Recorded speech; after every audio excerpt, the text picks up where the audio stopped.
seems to be a comprehensive serial killer. He loves the concept of killing. He would want to do it again. I mean, he would bind them up, he would torture them, and then he would kill them. We found the 13-year-old girl in the basement hanging from a water pipe. In that letter to us, BTK said, "How many more people do I have to kill before I get some publicity?" There may be victims out there that we have no clue of. The BTK Strangler hides in women's bedroom closets. He kills women, men, small children. Nobody is safe. Nobody.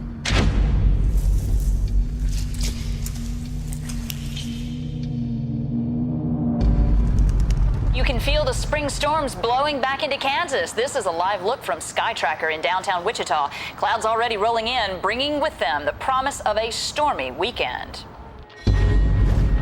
This is the story of one of the most extraordinary events in criminal history.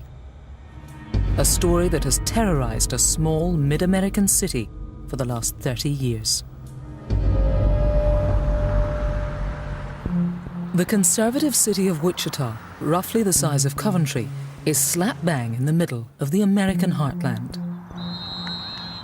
More power to the hour, more bounce to the ounce, 'cause we are... With a population of just 500,000, the city prides itself on its friendly, peaceful community. But Wichita harbors a dark past that has recently returned. In the 70s, this peaceful community was shattered. Wichita had a serial killer on its hands. The murderer became known as the BTK Killer due to the method in which he bound, tortured, and killed his victims. After his seventh victim, BTK disappeared, and for the past 2 decades, Wichita has tried to forget these horrific events. But in 2004, all that changed.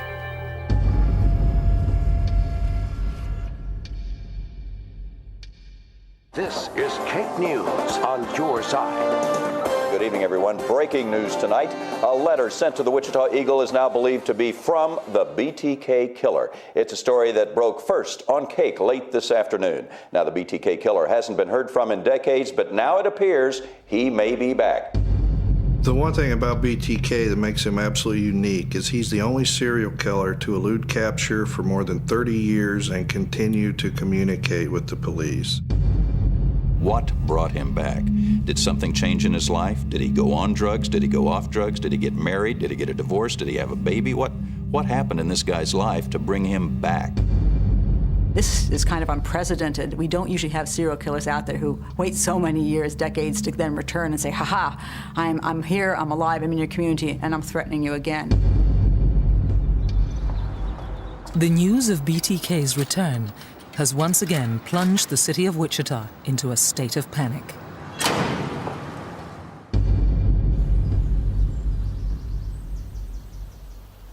One man knows more than any what BTK's re-emergence could mean for the community.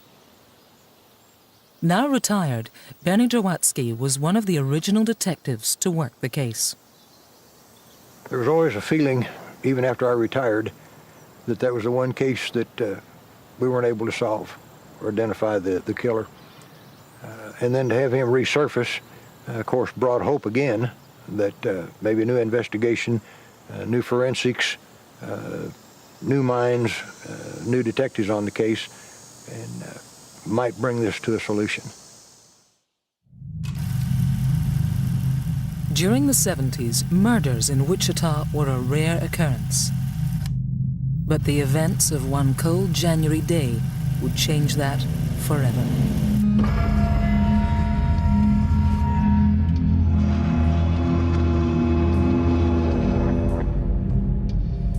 On a quiet residential road, 38-year-old Joseph Otero, his wife Julie, 34, and 2 of their children were bound, tortured, and killed in their home. The Otero killings in 1974 were a huge, huge story. At the scene, it was a small frame home. 4 people were dead inside when I arrived. The police were combing all over the scene. And it was hard for Wichitans at that point to believe that 4 members of a family had been killed. That just didn't happen in Wichita, Kansas. So for us in Wichita, this story was huge. Today, the Otero house at 803 North Edgemoor still stands. Bernie Drowatsky was one of the first detectives to arrive on the scene and returns 30 years later to recall the terrifying events that took place there. Well, it's been 30-some years since I've been in this house. It's exactly as I remember it. There was no forcible entry that we could find into the residence on the Otero homicide. The telephone line had been cut. The best I recall, the bed was to the west. Mrs. Otero was on the bed, kind of at an angle, and Mr. Otero was on the floor. They had both been bound and strangled and were both deceased. It was an extremely upsetting scene to go in and find those people, especially the 2 youngsters. The best of my recollection, this is the room that Joseph was in, on the floor on his back. I believe he was 9 years old. He was face up, feet bound. His head was wrapped with the pillowcase and towel, plastic of some type. Further going through the house, we found the 13-year-old girl in the basement, hanging from a water pipe. This is a stairway going downstairs.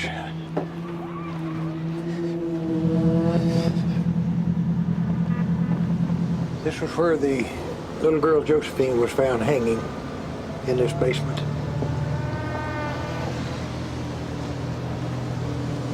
This pipe was the pipe that the rope was up and over and around her neck.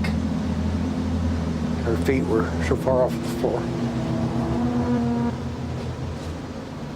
In all of these homicides, there was no sexual attack on any of the victims, but there was semen left at many of the scenes. So I'm sure there's a sexual gratification of some type to these killings. BTK Strangler is a sadist. He loves watching people suffer. When he killed the Otero family, he probably enjoyed very much killing one and having the other family members have to hear their loved one dying. The person who went there had to control 4 people, had to tie them up and torture them for a long period of time, and this was broad daylight. The killer in this case really spent time watching the house, knowing what was going on. He did a lot of surveillance. He had to know what the family did. He had to know that Joseph Otero, the father, would also be there at some point. Over the period of time that we worked these cases, what did we overlook or what did we miss? Somewhere there had to be a clue that we didn't pick up on. It'd be a blessing to have closure, to know that the person responsible for this had been apprehended. It really would. Despite a thorough investigation into the Otero murders, the police had no leads and even struggled to find a motive. Once you've committed a crime to this extent, you are a serial killer. A person who commits a crime like the Otero family killing is going to want to go on and do something else. In 2004, the small mid-American town of Wichita was shocked at the news that its most notorious serial killer returned after a 25-year silence. The BTK Strangler, so called because of the way he bound, tortured, and killed his victims, began his killing spree back in January 1974, when he brutally murdered 4 members of the Otero family. Regardless of who the target was in the first murders, the Otero family murders, we see an element of enjoyment there. This killer really enjoyed killing the family, each one of them individually, and he got a sexual release from that.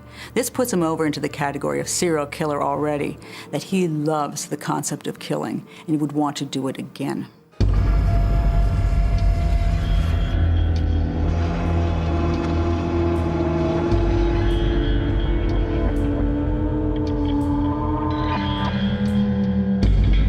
April the 4th, 1974, 3 months after the Otero killings, police were called to the home of 21-year-old Catherine Bright, who lived just 2 miles away. Catherine Bright and her brother had returned home, and upon entering the residence were confronted by an individual that had been waiting in the house. He emerged from her bedroom closet with a gun, told them he was going to rob them. Struggle ensued between Kevin Bright and the individual, and Kevin was bound to a chair. Kevin fought free, grappled with the man, but the man shot Kevin in the side of the head, knocking him unconscious, although the killer thought Kevin was dead. Kevin woke and heard his sister being strangled, being attacked by this guy. He went to her aid, and again, then he was shot in the face. Kevin managed to stumble out the front door onto 13th Street, where a passerby found him and called emergency. Catherine Bright had been stabbed 3 times in the abdomen. Despite police and medical crews arriving at the scene, she died later in hospital. Kevin Bright survived the ordeal, but police felt the extent of his injuries made his description of the killer unreliable. In the months that followed, police received their first breakthrough in the Otero case. 3 men openly confessed to the killings, and it wasn't long before the news made the front pages, much to the relief of the community. The police department made some arrests in December of 1974. It was during that period of time that the news media picked up on it, and it became knowledge to the community that we had people in custody. And that's when we received our first communication from the Strangler.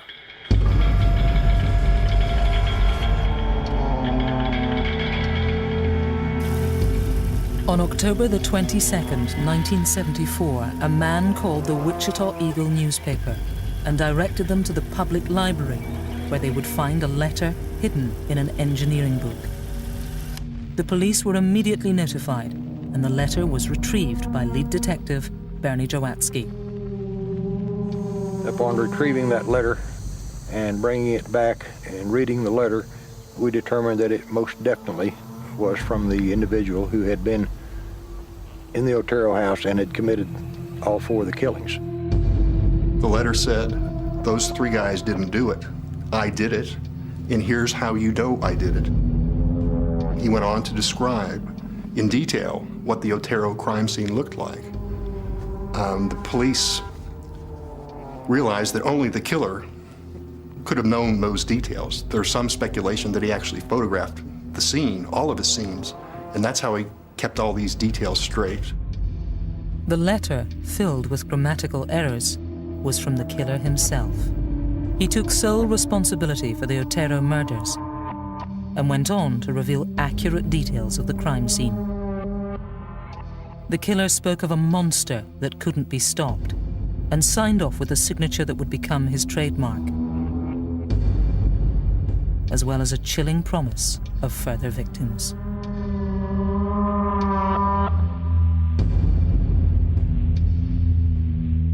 One of the most unusual aspects about the BTK strangling case is that there were communiques with the police.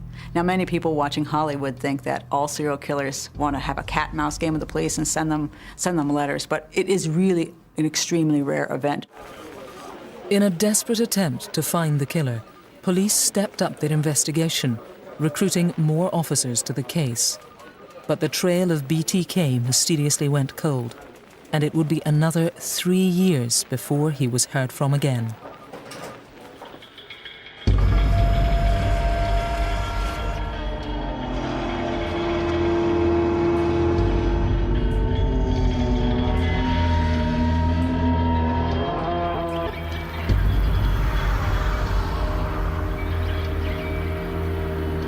With the next murder would have been Shirley Vian. Shirley was a single mother living alone with her 3 children. As I recall, the oldest child was like 8, and then there were 2 younger children. Apparently, at one point in time, an individual had stopped one of the children on the street and showed a picture of a person and asked if he knew that person or if they lived there. The child didn't apparently know that, and then later, apparently the same man appeared at the door and gained entry into that residence. Once he was in the house, he pulled a handgun, again, similar to the Catherine Bright murder, told them he was going to rob them, put the children in a bathroom.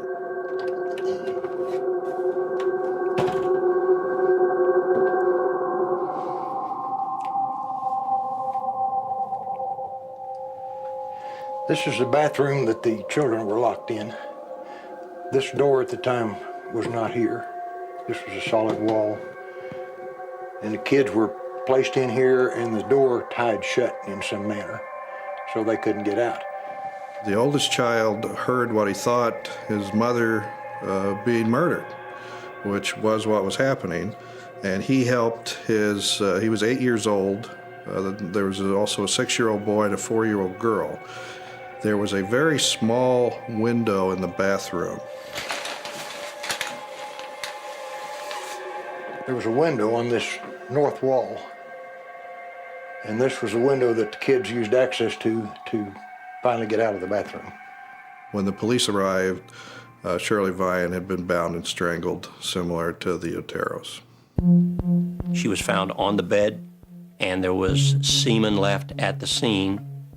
Again, she was not raped or anything, she was strangled. This was a new thing, and totally, the police did not understand, why there was semen on Josie Otero, the girl who was hung in the basement. There was semen near Shirley Vian, so after a while they understood this was a sexually motivated serial killer. Our theory is that what he was doing is that he was strangling them, and as they were dying, he was probably masturbating at the time. He apparently actually saw the people dying from the strangulation, and that's what aroused him. If the children had not escaped or something interrupted him, I think we'd have had some dead children in that one also. We have since made every effort in the world to, work with these children, try to get a description from them. We had child psychologists work with them and everything. As best we could come up with, he was, again, a white male about mommy's age, which would have put him somewhere in their 30s, early 30s, somewhere in that category. We do know that he had a black bag, which we had always theorized that he brought the tape with him that he used, the ropes that he used, and we know he had a gun because we theorize in the Otero case he had to have a gun to get control of the adults and things of that nature. We know in the Kathy Bright case he had a gun because he shot the brother, and in this particular case, the youngster was able to tell us.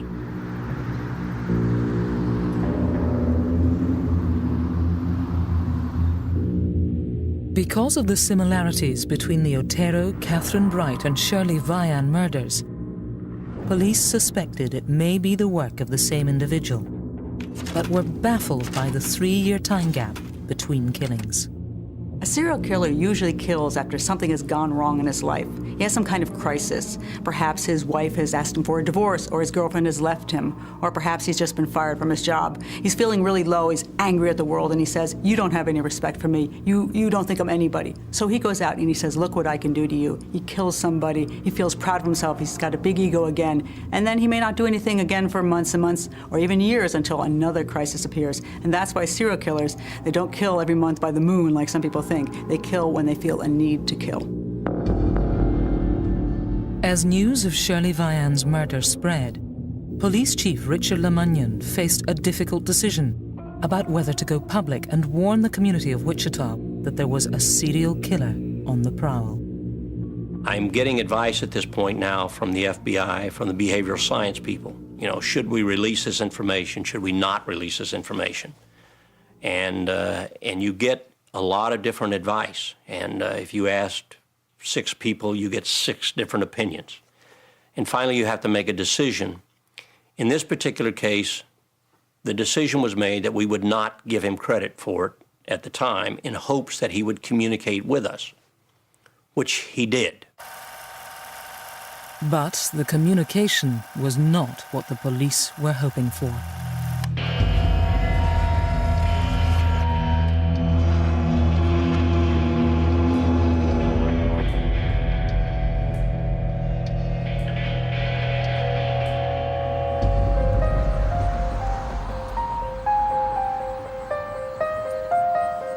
About 8:20 a.m. on December 8th, Friday morning, 1977, a caller told a police dispatcher, and his call was recorded, you have a homicide at 843 South Pershing, Nancy Fox.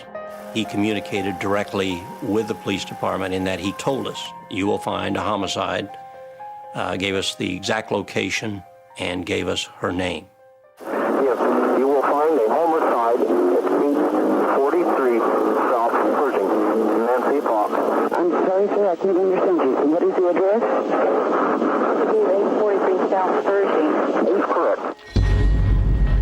Wichita had just started a new system, which was brand new then, now well known as caller ID. So the caller did not know that the dispatcher knew where the call was coming from, and a police officer was there within 2 minutes, but the caller, the BTK Strangler, was gone. They then dispatched 2 officers to 843 South Pershing to check the residence. They did not tell them the purpose of the call. They just wanted to check. And I've interviewed one of the officers who was there. He said they initially walked around the house, and in the back they found the back window was broken and the telephone line cut. And they looked at each other and said, you know what we're going to find in here? We're going to find a body. 843 South Pershing was the residence of Nancy Fox, a 25-year-old part-time secretary. She was found on the bed, face down, which was somewhat typical of what he would do with these victims. Her panties had been pulled down between her buttocks and her knees. There was semen left at the scene in a negligee laying by her head. Nancy Fox's father faced the task of identifying her body. When we arrived at the hospital, they took us into this room and wanted us to go make the identification. I mean, it was something you don't want to remember. I could see her face and her feet, and basically it was all. And it was just bruised, black and blue, but enough, there was no doubt as to who it was. Most serial killers want to simply commit their crime and get away with it. They never contact the police. They don't want anybody to know about it. They're happy if it just disappears and is swept under the rug so they can go kill again someday. Usually to most serial killers, it's a personal thing. It's between them and the victim. That makes them feel like God when they're able to kill somebody. But there are some serial killers out there who want more than that. They like to play games. They like to see that they're smarter than the police. After he makes a phone call, he knows the police are rushing down there, and he can imagine them entering the apartment and finding what he's done, and that excites him. After the murder of Nancy Fox, BTK's 7th victim, police turned all their attention to the phone call and searched for witnesses to give them a detailed description of the killer. We found one witness that claimed he saw the individual on the telephone making the phone call to the police dispatcher. This was an individual that pulled up to use the telephone, saw a man on the phone, didn't have any change, so he went into the store to get some change for the payphone, came back out to use the phone, and the individual was gone, and the phone receiver was dangling from the phone. And when he picked it up, my understanding was that it was still an open line to the police dispatcher. He gave us a description at that time, which was a white male, approximately 5'8" to 5'9", light hair, a very generic description. Unable to release a detailed sketch, the police had nothing to go on. They would have to wait until the killer struck again. By the beginning of 1978, The BTK Strangler had viciously murdered 4 members of the Otero family, including 2 children, 21-year-old Catherine Bright, 24-year-old Shirley Vian, and 25-year-old Nancy Fox. Despite devoting many officers and thousands of man-hours, the Wichita Police Department were struggling for leads and had still not made public that there was a serial killer on the prowl.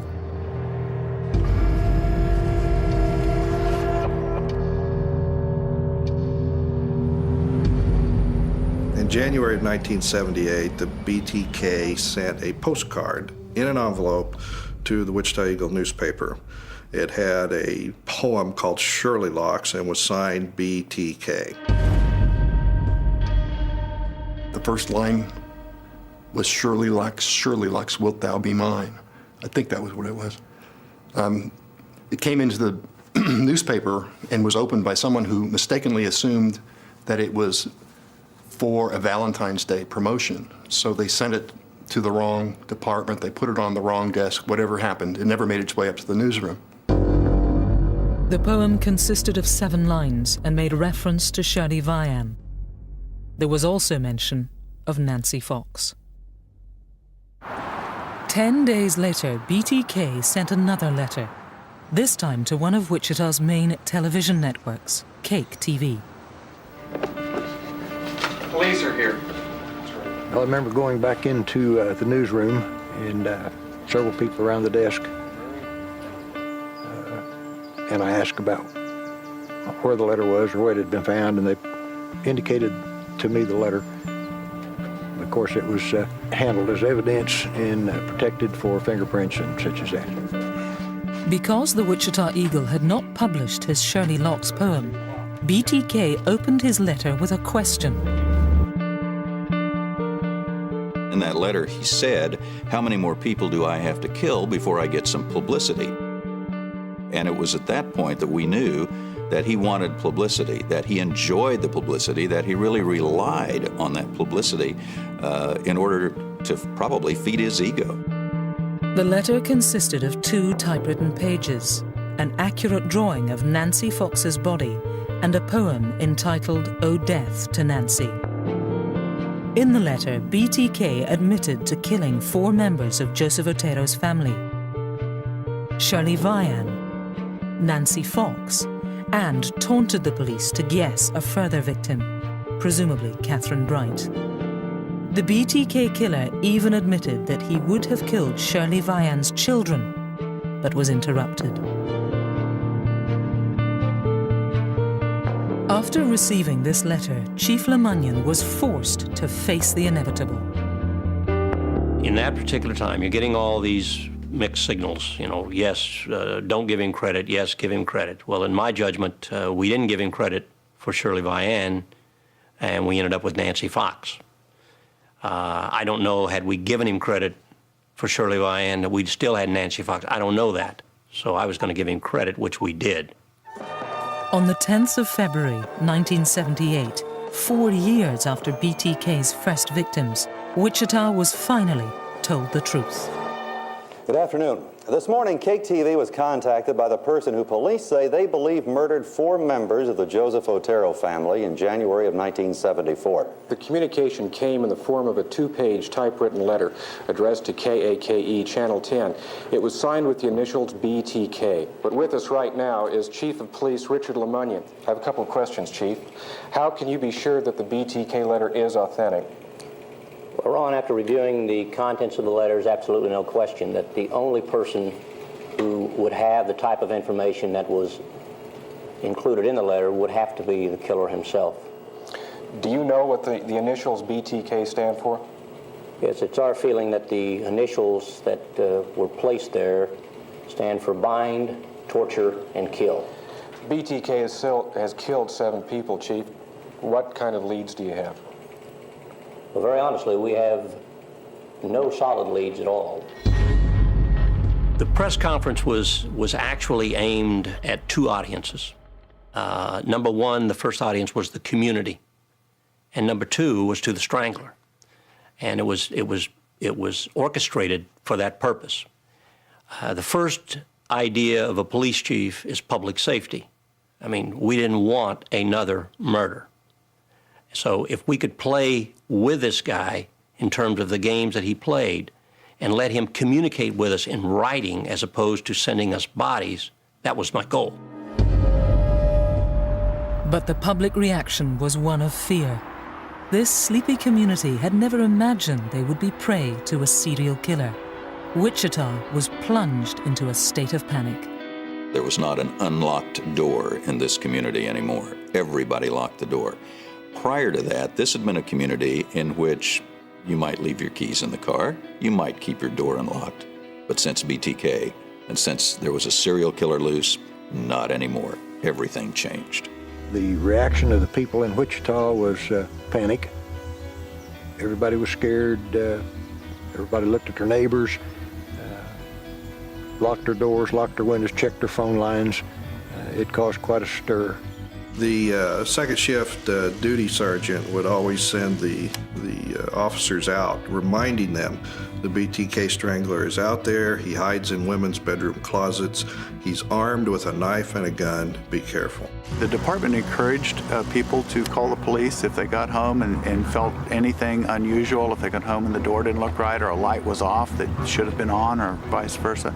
We encouraged people to call and have officers come out and do house checks. They'd go through the whole building, the whole house, and the last thing they would do would be fling open that woman's bedroom closet door with their guns drawn. There was never anybody there, but they didn't know that because they knew that this guy would break in and hide in women's closets. Some serial killers like to be the boogeyman. They like to scare not only the person they're killing, but the entire community.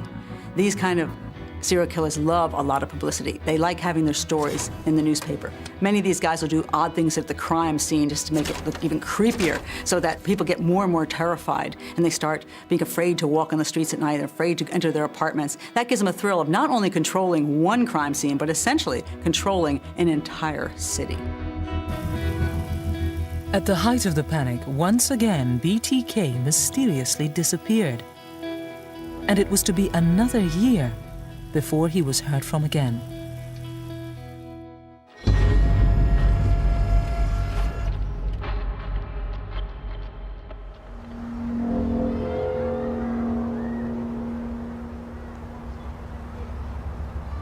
The Anna Williams case is one of those cases that to me is one of the most terrifying for what didn't happen. Annie Williams was a 63-year-old lady, widow lady, who lived alone. And her pattern was, on this particular night of the week, she had a regular thing. I can't remember if it was a dancing thing that she went to or bowling or something. And she normally came home when that was over. On that particular night, she chose to stay with her daughter. When she got home early the next morning, discovered that there had been someone who had broken into her house, had spent apparently considerable time in her house. The telephone line had been cut. There was forced entry through one of the windows.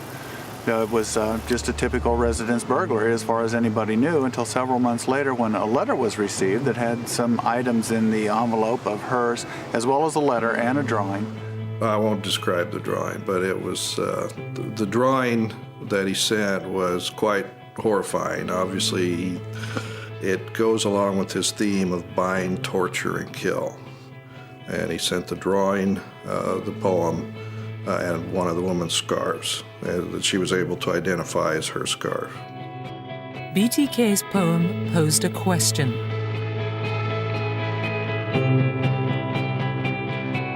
It also stated that Anna Williams would have been victim number 8.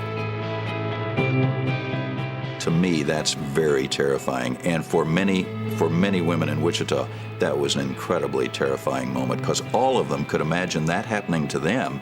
And what would they do? It's very scary. Anna's reaction was to the point that she was so upset that she left the state.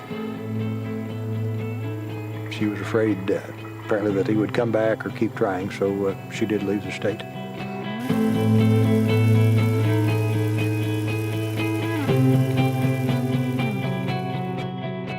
BTK's attempted murder of Anna Williams confused the police even more as they desperately searched for a link between the victims. So you have a victim pattern here of the youngest, Otero, who was probably about 5 or 6, and the little girl who was probably 11 or 12. Then you have the parents. You have Kathy, who is a college age. You have Shirley, they're 20s, early 30s. You have Nancy Fox, and then you have a 63-year-old. Again, you're getting all this advice from these psychologists and these behavioral scientists, and it doesn't fit anything that they're telling us. So the only thing that was consistent about this person for over the 30 years is inconsistencies. Desperate for a break in the case, the police took the unprecedented step of releasing the Nancy Fox phone call to the public, which they had spent the past 2 years trying to enhance. Using state-of-the-art equipment at the time, experts managed to clear up some of the background noise in the aim that someone would recognize the voice of BTK. Yes, you will find a homicide at 843 South Pershing, Nancy Fox. That was the first time that anybody had heard his voice. And so that was really a momentous occasion. For the audience, it was really a moment. That's BTK's voice. That's the killer. When I heard the phone call there, why, it was a shock, I guess you might say, and a surprise that somebody, a killer would be that cold-hearted to call and notify and tell the police of his own, what had happened and everything in his own words.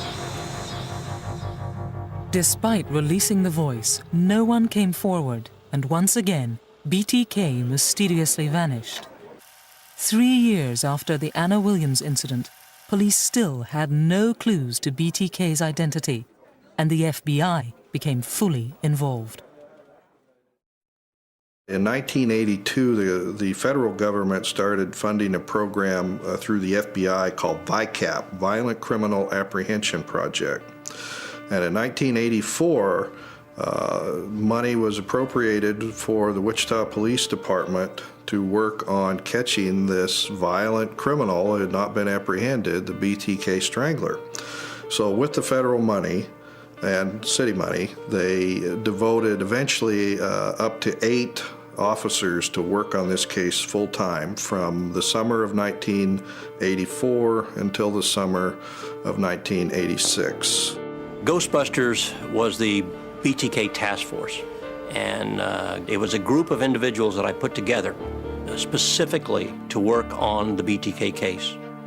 Their number one priority was to identify the individual, and short of that, to make sure that we had everything that we could do from an investigative standpoint done. They used computers, profilers, DNA testing. As far as I've been able to determine, the first DNA testing done in the United States was in this investigation for the BTK Strangler. Having first focused on the phone call, attention moved to the letters received from BTK. He sent copies of his letters. He did not send originals that he had typed.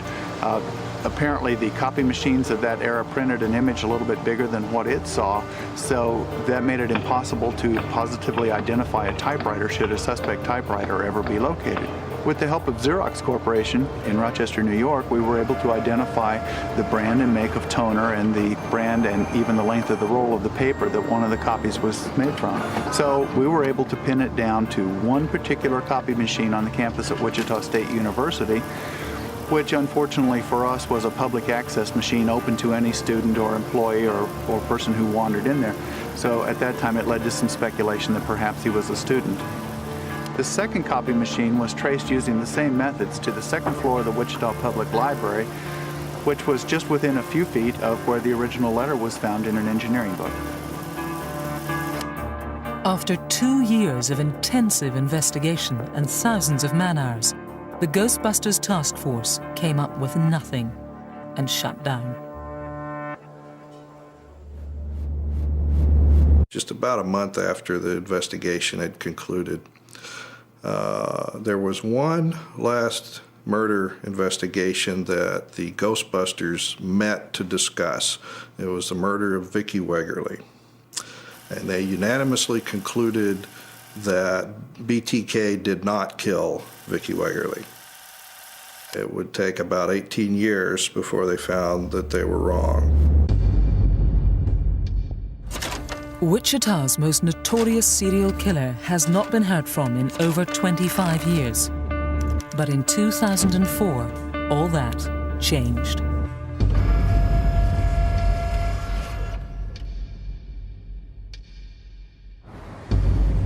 On March the 19th, a letter was sent to the Wichita Eagle newspaper. No one could ever imagine what the letter confirmed. The letter contained a single sheet of paper. On that sheet of paper were 3 photographs and 1 driver's license.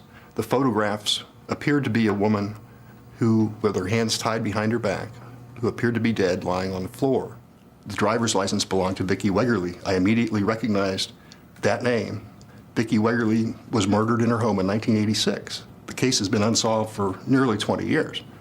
I suspected that what I had was a letter from the killer of Vicki Wegerle.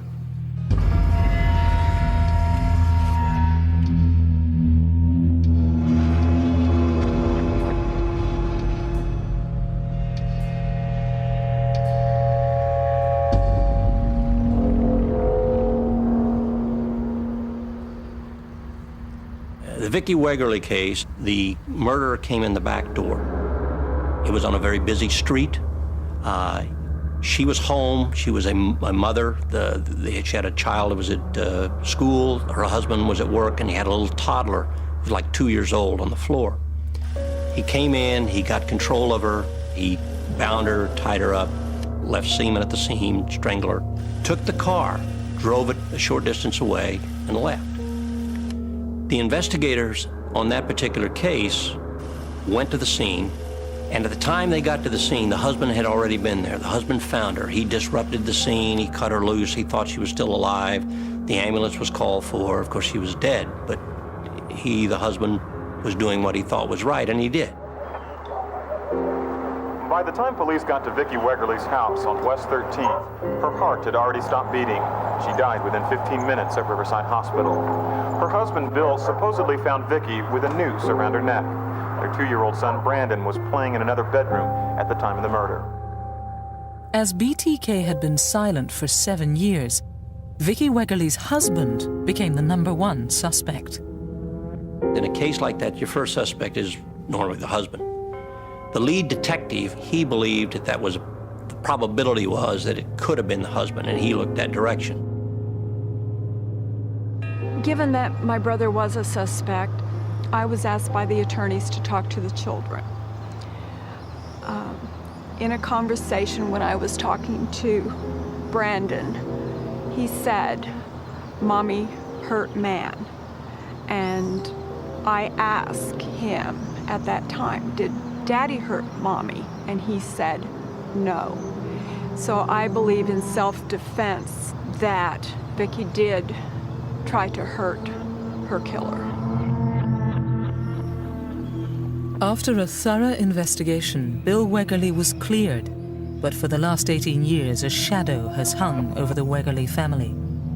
Vicki's killer has remained a mystery. Her body was removed before detectives arrived, so there were never any crime scene photographs taken. The only item missing was the victim's driving license. This proved that the letter received in 2004 could have only come from Vicki Wegerle's killer. The false return address on the letter was from a Bill Thomas Kilman, initials BTK. Further examination revealed an authentic signature used in every communication sent by the BTK killer. When I first heard the news that BTK had returned and claimed that he had killed Vicki, I was elated.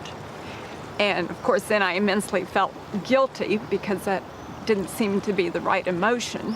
But yet, in my heart, I knew that that meant my brother was vindicated, that hey, you know, this just puts it on the front page and for the world to know.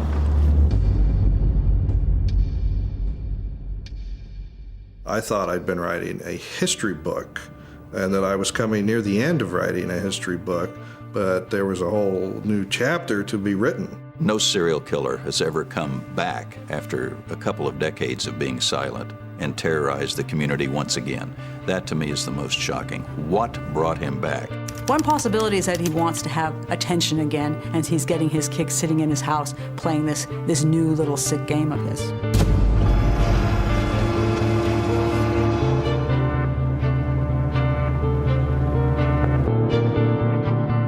The only way you'll get a conviction is by having a DNA match. If they don't have a DNA match, this case may never be solved.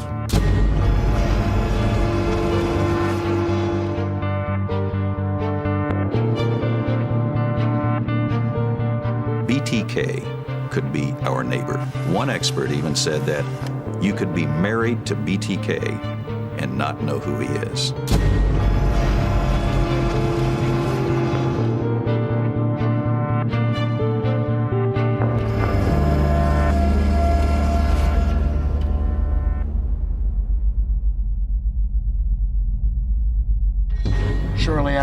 Yesterday afternoon, agents from the KBI, agents from the FBI, and members of the Wichita Police Department arrested Dennis Rader, 59, and a white male, in Park City, Kansas, for the murders. The bottom line, BTK is arrested.